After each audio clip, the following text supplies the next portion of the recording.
बंधु माने आजिर एही कार्यक्रम को आपण मानक स्वागत। आजिर एही कार्यक्रमटी मिथुन राशि व्यक्ति विशेष मानक पई बहुत गुरुत्वपूर्ण अटे। कारण आजिर एही वीडियो रे आमे माने जानिबा जे एही वर्ष 2026 रे आपणक जीवन रे घटिबाको जाउथिबा 6टी महत्वपूर्ण भविष्यवाणी विषय जहा आपणक जीवन रे निश्चित भाबरे घटिकी ही रहिबो। बंधु माने जेतेबेले आमे माने संपूर्ण गोटे वर्षर कथा कहि थाउ सेतेबेले आमे मुख्यतः शनि, राहु, केतु एवं बृहस्पतिंकर स्थिति को देखि थाउ। एही ग्रह माने आपणक कुंडलीर केउ भाबरे गोचर करूछंती एवं केउ सब भाव उपर को एही ग्रह मानकर दृष्टि रहुछि एवं एहा फलरे आपणक जीवन रे कोन सब घटना घटिबाको जाउछि। कारण एही चारोटी ग्रह आपणको सबुठारु अधिक समय पर्यंत एवं अधिक फल प्रदान करिथांती। कारण अन्य ग्रह माने किछि दिनरे किंबा किछि मासरे निजर राशि परिवर्तन करिथांती, किंतु शनि गोटिए राशि रे 2.5 वर्ष पर्यंत रहिथांती। राहु एवं केतु गोटिए राशि रे 1.5 वर्ष पर्यंत रहिथांती एवं देवगुरु बृहस्पति गोटिए राशि रे 1 वर्ष पर्यंत रहिथांती। तो आमे प्रथमे एही ग्रह मानकर स्थिति को ही देखि थाउ। तो बंधु माने वर्ष 2026 रे आपणक जीवन रे केउ 6टी बड़ घटना घटिबाको जाउची से विषय रे विस्तार भाबरे जानिबा पई आपण माने वीडियोटी को स्किप न करी शेष पर्यंत निश्चय देखंतु एवं वीडियोटी को लाइक करी चैनल टी को सब्सक्राइब करी दियंतु। कमेंट बॉक्स रे भक्ति एवं श्रद्धार सहित जय श्री जगन्नाथ जय मां लक्ष्मी निश्चय लिखंतु।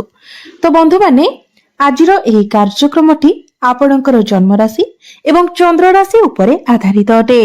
तो बंधु माने वर्ष 2026 आरंभरो आपणक कुंडलीर प्रथम भाबरे गोचर करूछंती गुरु, तृतीय भाबरे गोचर करूछंती केतु, नवम भाबरे गोचर करूछंती राहु एवं दशम भाबरे गोचर करूछंती शनि। तो आपणक पई सबुठारु बड़ कथा हेउची जे एही वर्ष 2026 रे आपणक कुंडली रे कोनोसी भी शनि पीड़ा रहु नाही। शनि 7.5 किंबा शनि 2.5 कोनोसी प्रकारर शनि दोष आपणक कुंडली रे रहु नाही। तो आसंतु जानिबा आपणक जीवन रे घटिबाकु जाउथबा प्रथम महत्वपूर्ण घटनाटी कोन अटे। तेबे बंधु माने 11 मार्च को गुरु आपणकर प्रथम भाबरे मार्गी होई जिवे एवं जून 2 तारिख पर्यंत गुरु आपणकर प्रथम भाबरे ही रहिबे। गुरुंकर दृष्टि आपणकर पंचम भाव, सप्तम भाव एवं नवम भाव उपरे रहिबो। तो जून 2 तारिख पूर्वरु जदि आपण अविवाहित अटंती तो निश्चित भाबरे आपणकर विवाह होई जिवो। आपणकर गृह को विवाह प्रस्ताव मान आसीबो एवं आपणकर विवाह मध्य स्थिर होई जिवो। एही समय आपण कोनोसी पार्टनरशिप बिजनेस आरंभ करि पारंती किंबा एही समय आपण एक्स्ट्रा इनकम ऑफ सोर्स विषय चिंता करि पारंती। केमिति आपण अनेक बाटरु रोजगार करि परिबे सेही विषय आपण चिंता करिवे। कारण गुरुंकर दृष्टि आपणकर सप्तम भाव उपरे रहुछि। गुरु निजर स्वगृह को देखुछंती एवं एहा आपणकर विवाह को नै सबुठारु उत्तम फल प्रदान करिवो। एबे आसंतु जानिबा आपणक पई द्वितीय महत्वपूर्ण भविष्यवाणी कोन रहुछि। बंधु माने एही वर्ष 2026 टी आपणकर संतान पक्ष को नै बहुत भल रहिबो। जदि आपण आपणकर फैमिली प्लानिंग विषय रे चिंता करूथिले, आपणक मनरे सेपरे किछि आइडिया थिला, तो एही वर्षटी आपणक पई बहुत ही सपोर्टिव रहिबो। कारण गुरुंकर दृष्टि आपणकर पंचम भाव उपरे रहुछि। एहा व्यतीत 2 जून ठारू गुरु आपणकर द्वितीय भावरे उच्चस्थ मध्य होई जिवे। दीर्घ 12 वर्ष परे गुरु आपणकर द्वितीय भावरे उच्चस्थ हेबाकु जाउछंती। तो एठारे से आपणकर संतान जोग को बढ़ाई देबे। तो फैमिली प्लानिंग पई समय आपणक पई बहुत भल रहिबो एवं पूर्वरु ही जदि आपणकर संतान अछंती तो आपण आपणकर संतानक पई कोनोसी बड़ स्टेप नै पारंती। आपणकर संतानक पाखरु आपणकु कोनोसी खुशी खबर मिलि पारे, कोनोसी भलो जगह रे सेमानकर एडमिशन होई पारे। आपणकर संतान माने आपणकु सपोर्ट करिवे किंबा आपण आपणकर संतानकु सपोर्ट करि पारंती। आपणक पई तृतीय महत्वपूर्ण भविष्यवाणी हेउछि शनि आपणकर दशम भावरे गोचर करूछंती एवं 25 जुलाई को शनि आपणकर दशम भाव बकरी होइजिबे। दशम भावटी होइथाय आमर कार्यक्षेत्र भाव, क्यारियर भाव एवं दीर्घ 30 वर्ष परे शनि आपणकर दशम भाव गोचर करुछंती। तो तृतीय भविष्यवाणी आपणक पई एहा रहुछि जे एही वर्ष 2026 टी आपणक पई परिश्रमर वर्ष हेबो। एहा सहित आपणकर सफलतार मध्य वर्ष हेबो, कारण शनि आपणकर दशम भावरे बृहस्पतिक गृहरे गोचर करुछंती।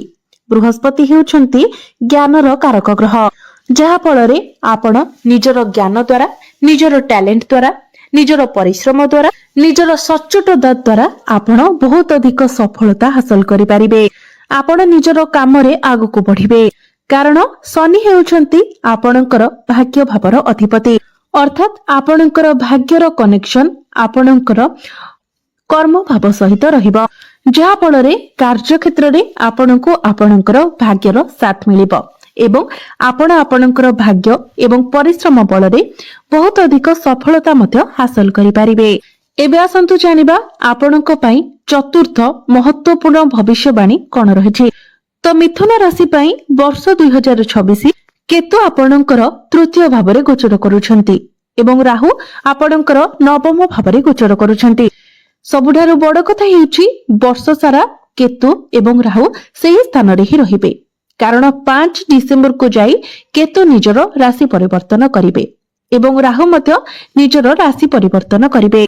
तो राहु जेतेबेले आपणकर भाग्य भावरे गोचर करूछंती, तेनु जेतेबेले भी आपण किछि बड़ जिनिस विषय भाबिबे, किछि बड़ प्लानिंग करिवे, तो एथारे राहु आपणकर कामरे बाधा विघ्न सृष्टि करिथांती, आपणकर मनरे भ्रम सृष्टि करिथांती। जेकोसी कार्य आगको बढ़िबा पूर्वरु से आपणको अटकाई थांती। तेणु एही वर्ष 2026 रे मध्य आपण जहाँ भी कार्य आरंभ करिवे, कार्य आरंभ पूर्वरु आपणको कार्य रे किछि बाधा विघ्नर सामना करिबाको पड़िबो, किंतु जदि आपण सेही बाधा विघ्न को न डरी आगको बढ़ंती, तो एठारे राहु निजे आपणको सफलता आड़को टाणी नेबे एवं शनि मध्य आपणको साथ देबे। तेणु आपणको आपणको कामरे सफलता मिलिबो जदि आपण कोनोसी बाधा विघ्न को न डरी परिश्रम करंती, सचोट भाबरे काम करंती, तो निश्चित भाबरे आपण आगको बढ़िबे एवं सफलतार शिखर रे पहुंची पारिबे। एबे आसंतु जानिबा वर्ष 2026 रे आपणको जीवन रे पंचम महत्वपूर्ण भविष्यवाणी कोन रहुछि। तेबे बंधु माने गुरु आपणकर द्वितीय भाव एवं गुरुंकर दृष्टि आपणकर षष्ठ भाव, अष्टम भाव एवं दशम भाव उपरे रहिबो।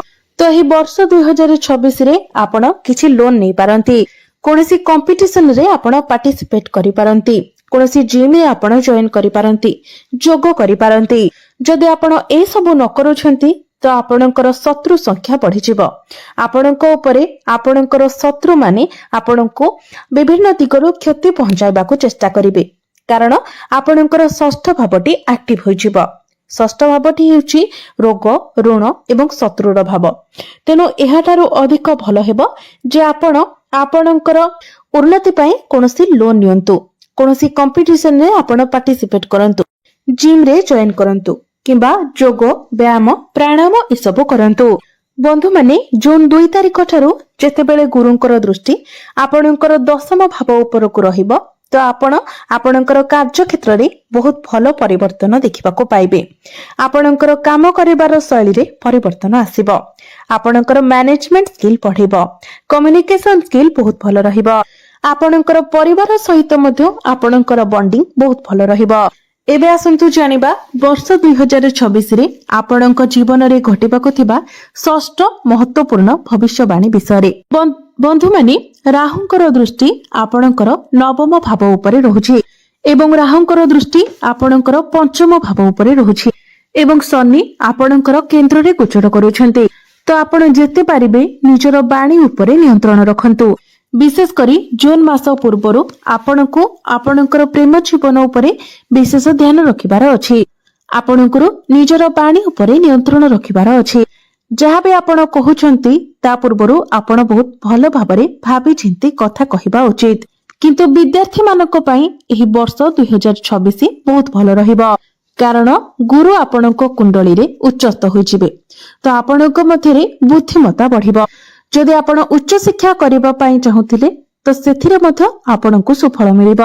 ଆପଣ ଆପଣଙ୍କର ପାଠ ପଢାକୁ ନେଇକି ଏହି ବର୍ଷ 2026ରେ କିଛି ବଡ ଡିସିସନ ନେଇପାରନ୍ତି। ଏବେ ଆସନ୍ତୁ ଜାଣିବା କିଛି ଉପାୟ ବିଷୟରେ, ଯେଉଁ ଉପାୟ ଗୁଡିକ କରିବା ଦ୍ୱାରା ଆପଣଙ୍କୁ ଅଧିକ ମାତ୍ରାରେ ଶୁଭ ଫଳ ପ୍ରାପ୍ତି ହେବ ଏବଂ ଯାହା ସବୁ ଅଶୁଭତ୍ୱ ରହୁଛି ସେଗୁଡିକ ଖଣ୍ଡନ ହୋଇଯିବ। ତ ସେଥିପାଇଁ ଆପଣ ପ୍ରତ୍ୟେକ ଦିନ ଆପଣଙ୍କର ରାଶିଧିପତି ବୁଧଙ୍କର ବୀଜ ମନ୍ତ୍ର 108 ଥର ଜପ କରନ୍ତୁ। ପ୍ରତ୍ୟେକ ଦିନ ଆପଣ ହନୁମାନ ଚାଳିଶାର ପାଠ କରନ୍ତୁ। ପ୍ରତ୍ୟେକ ଦିନ ଉଦିତ ସୂର୍ଯ୍ୟଙ୍କୁ ଆପଣ ତମ୍ବା ପାତ୍ରରେ ଜଳାର୍ଘ୍ୟ ଅର୍ପଣ କରନ୍ତୁ ଏବଂ ପ୍ରତ୍ୟେକ ବୁଧବାର ଦିନ ଗୋମାତାଙ୍କର ସେବା କରନ୍ତୁ। ଗୋମାତାଙ୍କୁ ସବୁଜ ଚାରା ଖାଇବାକୁ ଦିଅନ୍ତୁ। ତ ବନ୍ଧୁମାନେ, ଆପଣଙ୍କର ଜୀବନ ମଙ୍ଗଳମୟ ହେଉ ଏବଂ ଏହି ବର୍ଷ 2026ଟି ଆପଣଙ୍କ ପାଇଁ ଶୁଭମୟ ହେଉ, ଏହା ହିଁ ଈଶ୍ୱରଙ୍କ ନିକଟରେ ମୋର ପ୍ରାର୍ଥନା। ଧନ୍ୟବାଦ।